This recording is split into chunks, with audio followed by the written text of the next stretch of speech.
Good morning students. Open page number 24। कल हमने पढ़ा था एक टॉपिक जिसका नाम था माइक्रोस्पोरोजेनेसिस,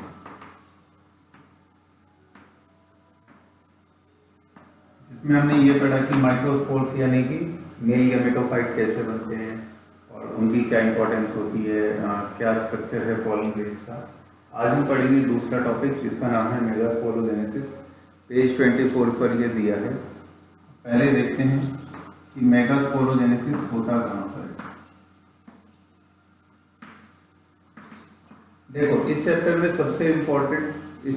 सबसे इम्पोर्टेंट जो चीज़ है वो है गैमेट्स का फॉर्मेशन, यानी कि गैमेटोजेनेसिस। जैसे जिसको हम क्या कहते हैं, मेल गैमेट फॉर्मेशन यानी कि माइक्रोस्पोरोजेनेसिस, और फीमेल गैमेट फॉर्मेशन यानी कि मेगास्पोरोजेनेसिस।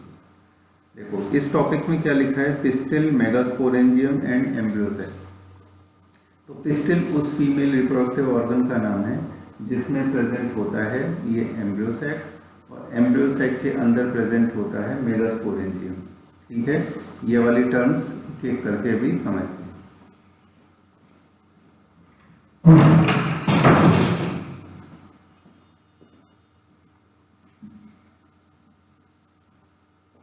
देखो, फीमेल रिप्रोडक्टिव स्ट्रक्चर जो होता है उसको दो नाम देते हैं, एक तो है कार्पेल और एक है पिस्टिल। ये कार्पेल या पिस्टिल का मतलब होता है फीमेल रिप्रोडक्टिव पार्ट, जिसमें आता है स्टिग्मा, स्टाइल और ओवरी। ठीक है, और इन तीनों का अलग अलग फंक्शन है। जैसे स्टिग्मा का फंक्शन है रिसेप्टिविटी, ये रिसीव करता है पॉलन ग्रेन्स को, है ना। और ये स्लेंडर पार्ट जिसको क्या कहते हैं, स्टाइल, इसका काम है पॉलन ट्यूब को नीचे तक का पास देना। और ये वाला पास जो स्वॉलन पार्ट है जिसको हम क्या कहते हैं, ओवरी, स्टाइल, और ये है स्टिग्मा, स्टाइल और ovary. Ovary female reproductive part है, इसके अंदर प्रेजेंट होता है एक एम्ब्रियोसेक। उस एम्ब्रियोसेक को, जिसको एक दूसरा नाम लोक्यूल भी देते हैं, लोक्यूल एक कैविटी है या ओवरी सेक, इसको एम्ब्रियोसेक भी कहते हैं। इसके अंदर प्रेजेंट होते हैं मेगास्पोरोफाइट। अब मेगास्पोरोफाइट का मतलब होता है कि ऐसा स्ट्रक्चर जिस पर कि मेगास्पोर्स लगे हुए। ठीक है, अब इन एम्ब्रियोसाइट के अंदर प्रेजेंट होता है ओव्यूल, वो ओव्यूल जिसे मेगास्पोरोफाइट भी कहते हैं या मेगास्पोरेंजियम।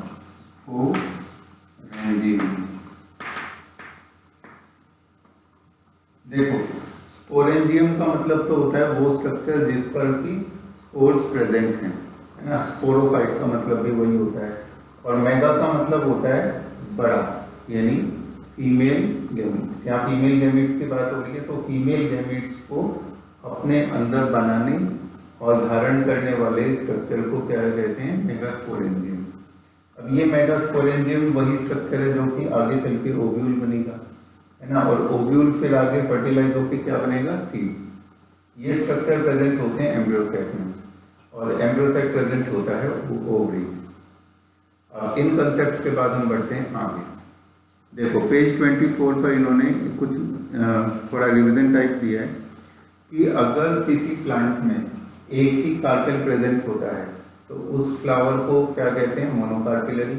अगर एक से ज़्यादा होते हैं तो उसको क्या कहते हैं, मल्टी कार्पिलरी। अगर मल्टी कार्पिलरी यानी कि एक से ज़्यादा कार्पेल या पिस्टिल होंगे तो उस केस में या तो वो फ्री होते हैं या फिर वो फ्यूज्ड होते हैं। फ्यूज्ड होते हैं तो उन्हें एपोकार्पस सिंकार्पस कहते हैं, और अगर वो सेपरेट होते हैं अलग अलग तो उन्हें क्या कहते हैं, एपोकार्पस। चलो, अब हम बढ़ते हैं आगे। देखो, पेज 25 पर इन्होंने फिगर 2.7 देखो। इस फिगर में इन्होंने सबसे पहली वाली जो ए फिगर है, ये वाली फिगर की बात कर रहा हूँ मैं। इस फिगर में सबसे पहले वाले ए डायग्राम में इन्होंने दिया स्टिग्मा, नीचे दिया स्टाइल, और सबसे नीचे ओवरी। ओवरी जिस स्ट्रक्चर के ऊपर मौजूद है उसे कहते हैं थैलेमस। और बी वाले पार्ट में क्या दिया है कि ओवरी कैसी है, मल्टी कार्पिलरी। मल्टी कार्पिलरी का मतलब है कि बहुत सारे कार्पेल्स हैं और वो एक पॉइंट पे फ्यूज्ड हैं। जैसे ये वाले डायग्राम में देखो, सेकंड वाले में ये एक साथ फ्यूज दिख रहे हैं। ठीक है। अब सी में देखो, सी में लिखा है मल्टी कार्पिलरी है लेकिन एपोकार्पस है, तो सारे के सारे जो कार्पेल हैं इस वाले डायग्राम में ये एक दूसरे से अलग अलग हैं। अब आते हैं चौथे डायग्राम में। यहाँ पर इन्होंने ओव्यूल का डायग्रामेटिक व्यू दिया है। अब ये ओव्यूल क्या होता है, देखो पेज 25 पर जो पहला पैराग्राफ है, यहाँ पर इन्होंने क्या दिया, मेगास्पोरेंजियम ब्रैकेट में लिखा है ओव्यूल, यानी मेगास्पोरेंजियम वो स्ट्रक्चर होता है जिस पर कि मेगास्पोर्स बनेंगे और प्रेजेंट होंगे। ठीक है, और वो स्ट्रक्चर फीमेल रिप्रोडक्टिव ऑर्गन में कौन सा होता है, वो होता है ओव्यूल। तो अब हम उसी के बारे में स्टडी करेंगे। अब यहाँ पर जो इन्होंने ये वाला डायग्राम दिया है, डी वाला, इसको मैं बोर्ड पर बनाता हूँ क्योंकि एग्जाम के पॉइंट ऑफ व्यू से भी इम्पोर्टेंट है।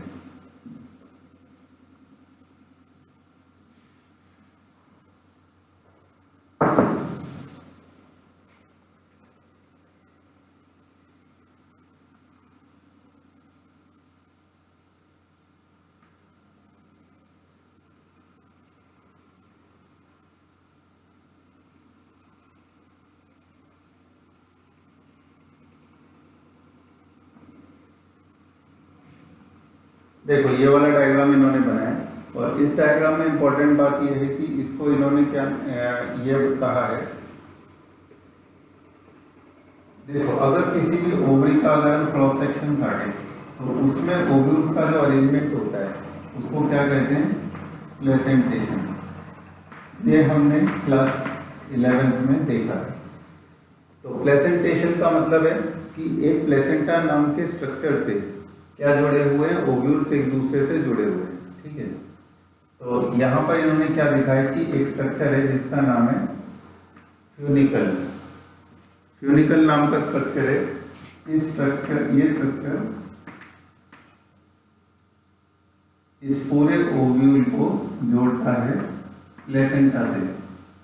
ठीक है, और प्लेसेंटा फिर किससे जोड़ता है, ओवरी की वॉल से। ठीक है, अब ओवरी की वॉल से जोड़ता है प्लेसेंटा पूरे स्ट्रक्चर को। ठीक है, और प्लेसेंटा को इस ओव्यूल से जोड़ता है फ्यूनिकल नाम का स्ट्रक्चर। अब फ्यूनिकल से ठीक इधर जो ये टिश्यू प्रेजेंट है इसको इन्होंने क्या नाम दिया है, हाइलम। इस tissue is known as xylem. इसके बाद हम थोड़ा और अंदर बढ़ते हैं। ये जो ये पोर लाइक स्ट्रक्चर है, इस पोर लाइक स्ट्रक्चर को कहते हैं माइक्रोपाइल। और नीचे ये जो अपोजिट एंड है इसको क्या बोलते हैं, चलादल पोरी, है ना। इसको पोल इसलिए कहते हैं क्योंकि एक एंड क्या हो गया, चलादल या चलादा, और एक हो गया माइक्रोपाइलर एंड, माइक्रोपाइलर पोल या फिर माइक्रोपाइल एंड। ठीक है, इसमें जो ये सबसे अंदर वाला पोर्शन है इसको इन्होंने नाम दिया है कि एम्ब्रियोसाइट है। ये एम्ब्रियोसाइट है, यानी कि इसके अंदर क्या डेवलप होंगे, फीमेल गैमीट डेवलप होगा, इसके अंदर एंडोस्पर्म डेवलप होगा, यानी फर्टिलाइजेशन इसी के अंदर होगी। इसके बाहर की तरफ जो ये टिश्यू बना हुआ है इसको कहते हैं न्यूसेलस। जब हम माइक्रोस्पोरोजेनेसिस पढ़ रहे थे तो उसमें हमने ये देखा था कि स्पोरोजेनस टिश्यू के चारों तरफ एक न्यूट्रिशन देने वाला टिश्यू प्रेजेंट होता है जिसका नाम होता है टेपिटम। उसी तरह से यहाँ पर भी न्यूट्रिशन देने वाला जो टिश्यू होता है उसको कहते हैं न्यूसेलस।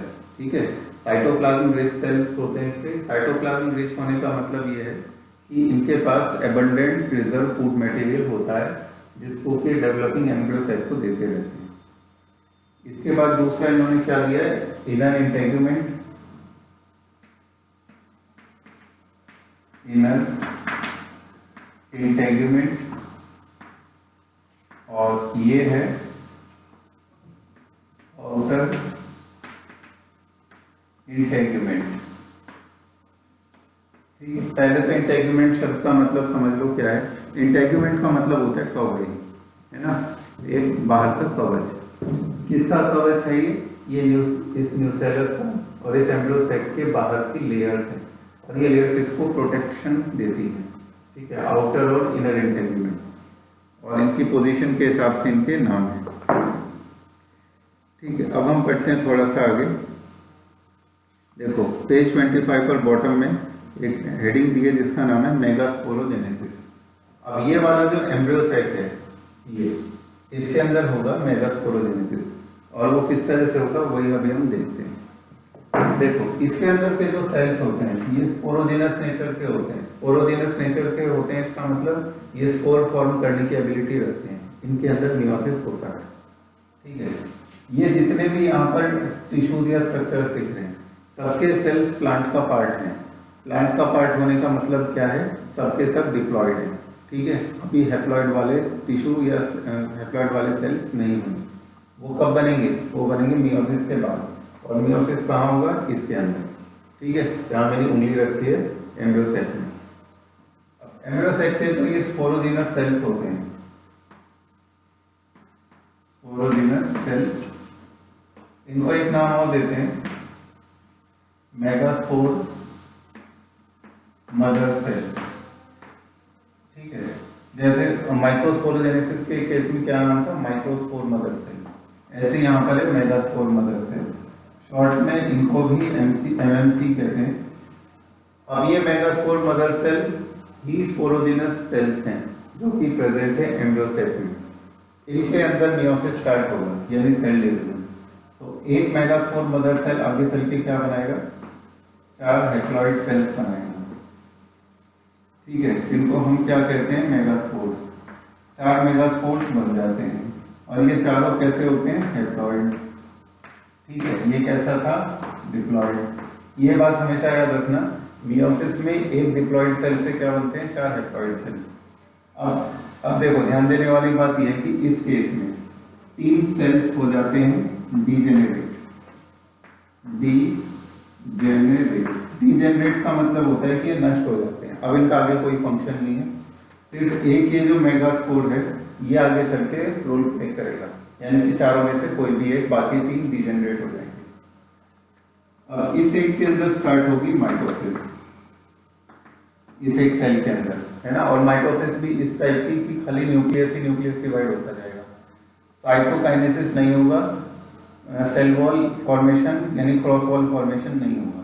तो एक ही सेल के अंदर क्या हो जाएंगे, बहुत सारे न्यूक्लियस फॉर्म हो जाएंगे। अभी हम इसको देखते हैं कैसे होता है।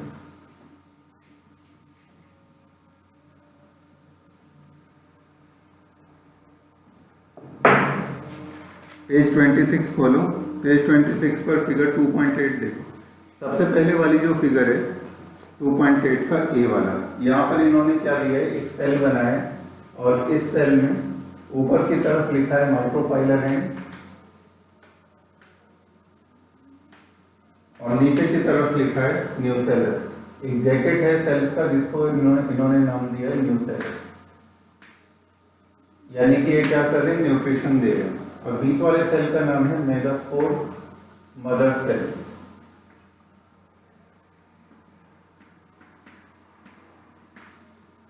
ठीक है, इसमें एक बड़ा सा न्यूक्लियस भी इन्होंने बनाया है और ये न्यूसेलस के जो सेल्स हैं ये इंडिविजुअल सेल्स हैं और हर एक सेल में न्यूक्लियस और एंड साइटोप्लाज्म प्रेजेंट है। ठीक है, अब क्या होगा, अब इसके अंदर बनेंगे 2 डायरेक्ट। डायरेक्ट का मतलब है कि ये सेल डिवाइड होगा 2 सेल्स में। ठीक है, इसके बाद अगले स्टेप में इन्होंने क्या दिखाया कि यहाँ बन जाएंगे 4 सेल, 1 2 3 4, जैसा कि मैंने यहाँ भी दिखाया था। लेकिन इन 4 में से सिर्फ एक सर्वाइव करेगा। ठीक है, जब ये 2 बनते हैं तब उन्हें नाम देते हैं डायरेक्ट, जैसा कि बुक में लिखा है, और जब वो 4 बन जाते हैं तब उन्हें नाम देते हैं टेट्राड। ठीक है, अब देखो नीचे वाली फिगर्स देखो, ये बी वाली, इसमें सबसे पहले जो ये इस तरह का स्ट्रक्चर बना है जिसके अंदर 2 न्यूक्लियस दिखाए, वो हमें ये बताना चाह रहे हैं कि इन 4 में से सिर्फ एक सेल बचा है, जैसा कि मैंने यहाँ दिखाया, वो एक सेल ये है। अब इस एक सेल के अंदर स्टार्ट होगा न्यूक्लियस का डिवीजन। ये बन गए 1 से 2 न्यूक्लियस। ठीक है, पहले उसमें एक ही न्यूक्लियस था, अब 2 न्यूक्लियस से फिर क्या बनेंगे, 4 न्यूक्लियस। ठीक है, 4 से फिर कितने न्यूक्लियस बनेंगे, 8, 1 2 3 4 5 6 7 8। अब ये जो 8 न्यूक्लियस बने, इन 8 न्यूक्लियस का होगा रीअरेंजमेंट, यानी कि वो अपनी अपनी पर्टिकुलर पोजीशंस पर पहुंच जाएंगे। ठीक है, और पर्टिकुलर पोजीशन पे पहुंचने के बाद वो बनेंगे एक typical angiosperm embryo cell.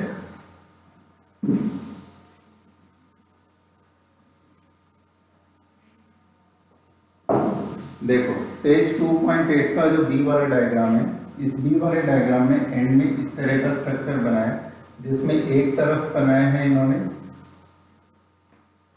Synergids. इनमें से दो न्यूक्लियस तो होते हैं सिनर्जिड्स के रूप में, इस तरह से स्थिर हो जाते हैं और अपनी सेल वॉल बना लेते हैं। एक सिनर्जिड ये और एक सिनर्जिड ये। बीच में एक न्यूक्लियस आ जाता है जो कि बनाता है एक सेल यानी कि फीमेल गैमीट। इसके बाद यहाँ पर सेल्स आ जाएंगे,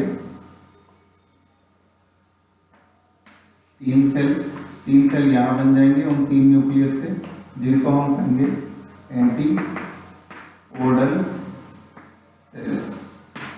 ठीक है, और बीच में दो न्यूक्लियस प्रेजेंट होंगे जिनको हम कहेंगे पोलर न्यूक्लियाई।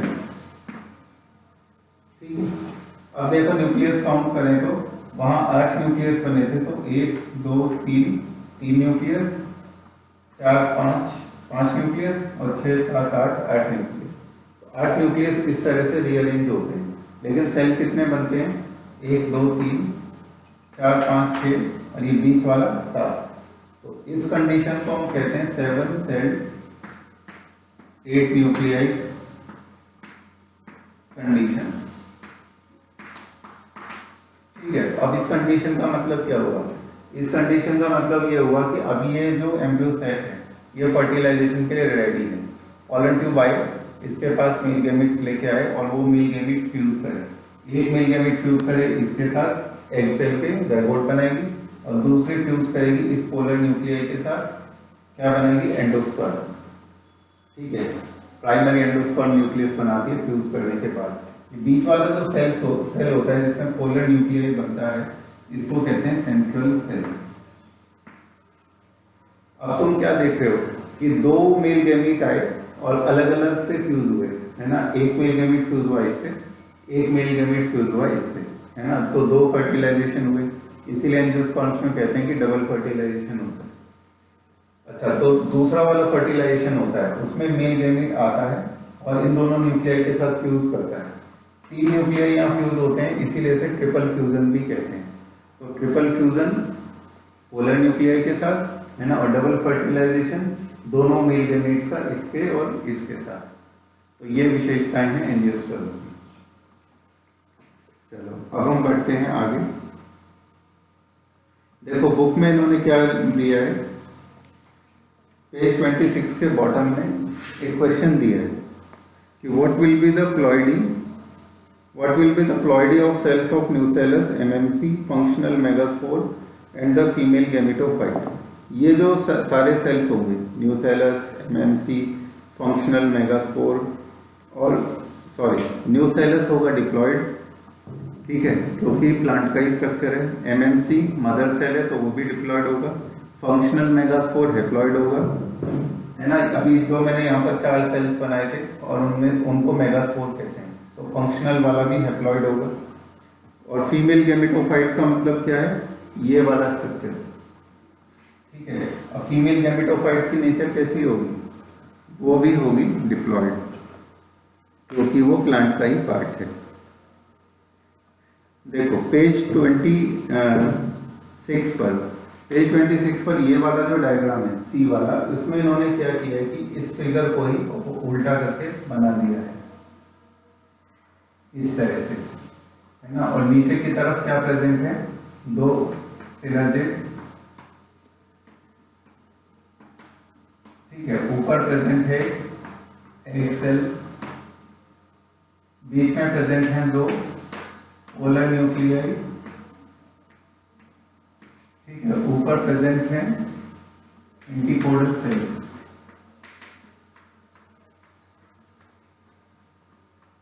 तो जब भी स्टिग्मा के ऊपर पॉलन ग्रेन आकर गिरता है तो और पॉलन जर्मिनेट करता है, तो पॉलन ट्यूब किसकी तरफ आती है? इस एंड की तरफ, जिसको कहते हैं माइक्रोपाइलर एंड। इस एंड को कहते हैं चलाजल एंड। माइक्रोपाइलर एंड वो एंड होता है जहाँ से पॉलन ट्यूब एंटर करती है। तो सपोज ये स्ट्रक्चर ओवरी में है और ऊपर से पॉलन ट्यूब आ रही है, तो वो पॉलन ट्यूब इस साइड से एंटर करेगी, ठीक है, इस साइड से पॉलन ट्यूब एंटर करेगी। और मेल गैमेट पहले फ्यूज करेंगे इसके साथ, फिर फ्यूज करेंगे इसके साथ। यहाँ पर मेल गैमेट को गाइड करने के लिए कुछ स्ट्रक्चर्स बने होते हैं, उन स्ट्रक्चर्स को हम नाम देते हैं फिलीफॉर्म एपेरेटस। देखो डायग्राम में फिलीफॉर्म एपेरेटस लिखा हुआ है।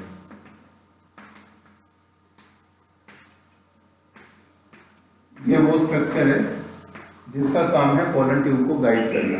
ये एग इस साइड है, यहाँ तुम्हें जाना है और यहाँ पर फर्टिलाइज करना है। देखो पेज 26 पर एक और क्वेश्चन दिया है इटैलिक्स में, जहाँ मेगास्पोर लिखा है उससे पहले what is the importance of MMC undergoing meiosis. उसकी इम्पोर्टेंस ये है कि तभी तो हैप्लॉइड मेगास्पोर बनेंगे, हैप्लॉइड गैमीट्स बनेंगे, ये उसकी इम्पोर्टेंस है। पेज 27 देखो, पेज 27 पर 6th लाइन में it is of interest to note that these mitotic divisions are strictly free nuclear, यानी कि इसमें साइटोकाइनेसिस नहीं होता, सेल वॉल फॉर्मेशन नहीं होता, सिर्फ न्यूक्लियस बनते जाते हैं 8 न्यूक्लियस, और बाद में वो 8 न्यूक्लियस इस तरह से अरेंज्ड हो जाते हैं। इसके बाद हम बढ़ते हैं आगे। नेक्स्ट टॉपिक है हमारा पॉलिनेशन। अब ये स्ट्रक्चर बन गया, तैयार हो गया। अब ये इसलिए इस चीज़ के लिए तैयार है कि मेल गैमेट्स आएँ और यहाँ पर फर्टिलाइजेशन डबल वाली करें।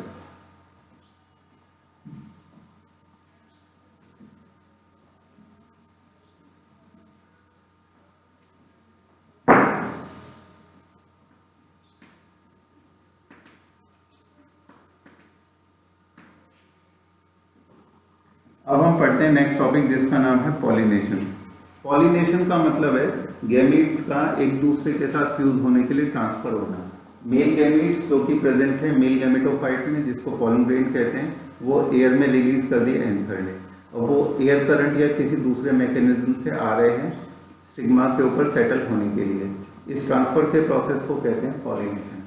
ठीक है, transfer of male gamete to female gamete या फिर फीमेल स्ट्रक्चर। अब देखो इन्होंने क्या लिखा है, जहाँ पर पॉलिनेशन लिखा है इस वाले पैराग्राफ में, can you list the possible external agents. उन एक्सटर्नल एजेंट्स के नाम अभी हम डिस्कस करेंगे, जैसे कि इंसेक्ट्स होते हैं, बर्ड्स होते हैं, ह्यूमंस भी हैं। तो पहले हम देख लेते हैं कि पॉलिनेशन के टाइप्स क्या होते हैं। पॉलिनेशन का सबसे पहला टाइप है ऑटोगैमी। ऑटोगैमी, ऑटो का मतलब होता है सेल्फ और गैमी का मतलब होता है मैरिज, यानी कि अपने साथ ही मैरिज। तो अपने साथ मैरिज कब होगी, जब ये एक फ्लावर है और इस फ्लावर के अंदर दोनों टाइप के रिप्रोडक्टिव स्ट्रक्चर्स हैं, यानी कि ये बाइसेक्सुअल फ्लावर है, फीमेल स्ट्रक्चर भी है और मेल भी है। तो इसके पॉलिन इसके स्टिग्मा के ऊपर ही जाकर सेटल हो जाएंगे, इसी को फर्टिलाइज कर देंगे, इसको ऑटोगैमी कहते हैं। काफ़ी कॉमन टाइप की ये रिप्रोडक्टिव मेथड है। अब इसमें क्या होता है कि इसमें कोई भी वेरिएशन जनरेट नहीं होता, सारे के सारे माइटोटिक इसमें चूंकि किसी भी तरह का क्रॉस पॉलिनेशन नहीं है, सेल्फ पॉलिनेशन का एग्जांपल है ये, तो इसीलिए इसमें कोई भी वेरिएशन जनरेट नहीं होगी। देखो इसमें एक इम्पॉर्टेंट बात लिखी है इन्होंने ऑटोगैमी में, in a normal flower which opens and exposes the anthers and stigma, complete autogamy is rather rare, it requires synchrony in pollen release and stigma receptivity and also anthers and stigma should be lie close to each other। ठीक है, इसका मतलब एक तो दोनों gametes को एक दूसरे के दोनों स्ट्रक्चर्स को एक दूसरे के पास पास होना चाहिए, साथ में दोनों को एक ही समय पर मैच्योर होना चाहिए। एक ही समय पर अगर मैच्योर होंगे तो इसका मतलब क्या है कि एक ही साथ ये गैमीट्स को रिलीज करेंगे। ठीक है, पास पास होना चाहिए, अगर दूर दूर हुए तो एक दूसरे के साथ फ्यूजन पॉसिबल नहीं होगा। ठीक है, अब हम बढ़ते हैं आगे। देखो यहाँ पर पेज 28 पर इन्होंने एक इम्पॉर्टेंट बात बताई है, कुछ प्लांट्स के एग्जांपल दिए, उनके नाम लिखे हैं वायोला, पेंसी, ऑक्जेलिस और कॉमेलिना। ये नाम सभी को अच्छे से याद करने, वायोला, कॉमेलिना। ठीक है, वायोला जिसको इन्होंने कॉमन पेंसी भी लिखा है, कॉमेलिना, और तीसरे प्लांट का नाम है ऑक्जेलिस।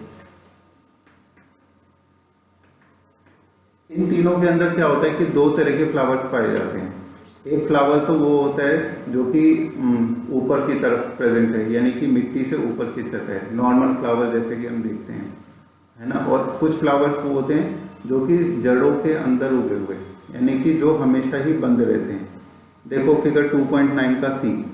तो ऐसे फ्लावर जो कि ज़मीन के नीचे की सतह में प्रेजेंट होते हैं और हमेशा उनकी कलियां बंद ही रहती हैं, उनको क्लिस्टोगैमस फ्लावर कहते हैं।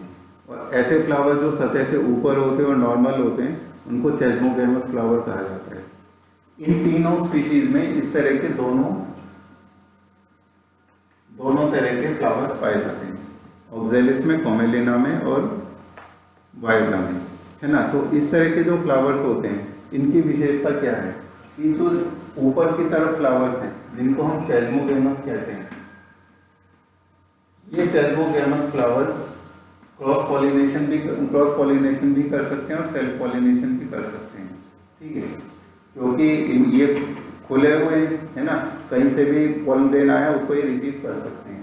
लेकिन नीचे की तरफ जो बंद हैं, जिनको कहते हैं क्लिस्टोगैमस फ्लावर, क्लिस्टोगैमस फ्लावर कभी भी खिलते नहीं हैं, और कभी भी ना खिलने की वजह से इनके अंदर हमेशा ऑटोगेमी होगी, ठीक है। ऑटोगेमी हमेशा होगी क्योंकि फ्लावर हमेशा बंद है, मिट्टी के नीचे है, तो दूसरे पॉलन ग्रेन तो ये ले नहीं सकता, तो इसलिए हमेशा ऑटोगेमी होगी, ठीक है। नीचे वालों में हमेशा ऑटोगेमी, ऊपर वालों में दोनों पॉसिबल। इस फेनोमेना को, इससे फायदा क्या होता है? देखो नीचे जहाँ ये पैराग्राफ खत्म हो रहा है वहाँ लिखा है, do you think that cleistogamy is advantageous और डिसएडवांटेजियस टू द प्लांट? इसका एक एडवांटेज ये है कि इसमें सीड सेट हमेशा बनेगा, है ना। अपने पॉलन ग्रेन हमेशा अपने स्टिग्मा के ऊपर गिरेंगे इन फ्लावर्स के केस में, तो हमेशा क्या होगा, सीड बनेगा ही बनेगा, सीड सेट हमेशा बनेगा। तो इसके एडवांटेज हो गई एश्योर्ड सीड फॉर्मेशन, और इसकी डिसएडवांटेज ये होगी कि इसमें कोई भी वेरिएशन नहीं होगी क्योंकि सेल्फ पॉलिनेशन हो रहा है, ठीक है। इसके बाद हम बढ़ते हैं आगे। नेक्स्ट टाइप का नाम है गिटोनोगेमी।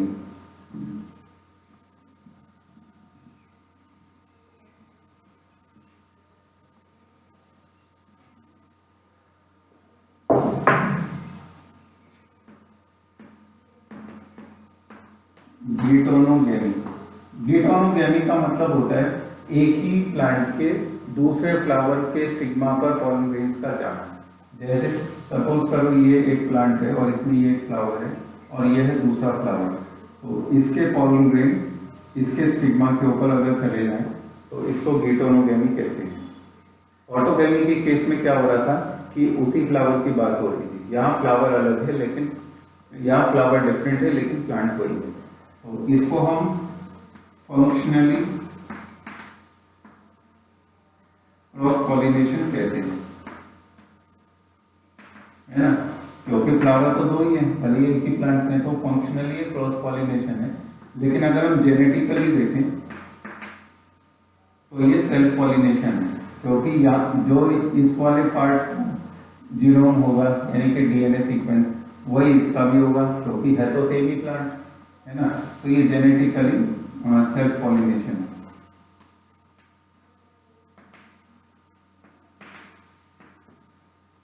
इसके बाद हम बढ़ते हैं आगे। नेक्स्ट है जीनोगेमी।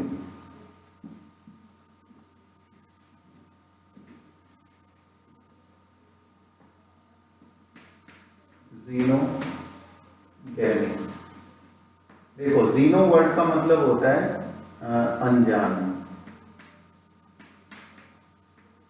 अनजान का मतलब होता है स्ट्रेंजर, ठीक है।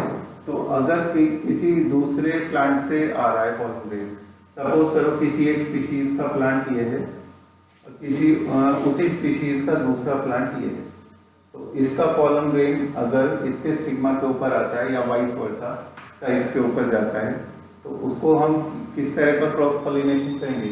उसको जीनोगेमी कहेंगे, यानी कि वो स्ट्रेंजर प्लांट से आ रहा है, ठीक है। तो इस तरह से हम ये देखते हैं कि ये तीन तरह के पॉलिनेशन होते हैं, ऑटोगेमी, गिटोनोगेमी और जीनोगेमी। गेमी का मतलब मैरिज होता है, ऑटो मीन्स सेल्फ होता है, गिटोनो मतलब अपने ही प्लांट का दूसरा फ्लावर, और जीनो मतलब अपनी ही स्पीशीज का दूसरे प्लांट का फ्लावर, ठीक है। अब फंक्शनली अगर हम देखें तो दो टाइप के होते हैं, और एक तो सेल्फ पॉलिनेशन और एक होता है क्रॉस पॉलिनेशन। अगर अपने ही फ्लावर में जा रहा है तो सेल्फ, अगर दूसरे फ्लावर में जा रहा है तो क्रॉस। ठीक है।